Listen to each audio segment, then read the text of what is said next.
Now, ending it off with the performance, this device does have a quad-core CPU, which is great, the Exynos 4412 chipset, and 1 GB of RAM on every single model of this device, and there are I think 3 different models of this phone, and I mean, this is what I'll tell you, I really don't think this phone is a good performing phone anymore, but as I said before, when this phone first came out, and probably the first couple years of it being out, this was probably a really good performing phone, and I used this phone for a little bit of time. I didn't use it for like a daily phone, but I was envious of a lot of things about this device when I had the Nexus 4, and I think the performance was one of them. Like the smoothest factor for sure was for the Nexus 4, and I think the performance was better on the Nexus 4, but I don't remember a lot of people complaining about the performance of the Galaxy S3. I still think the software is one of the biggest problems of the S3. I think when you ROM it and you actually go ahead and get some smoothness factor to it, I think it does kind of even out a lot of the problems that you would have had, and I think, like I said before, one of the biggest problems with this phone was the fact that it really wasn't that great of a software.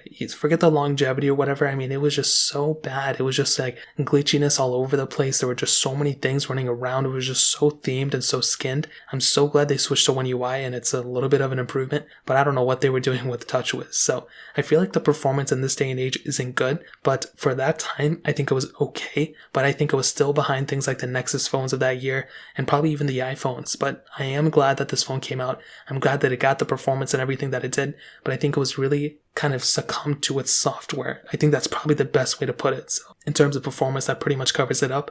Now,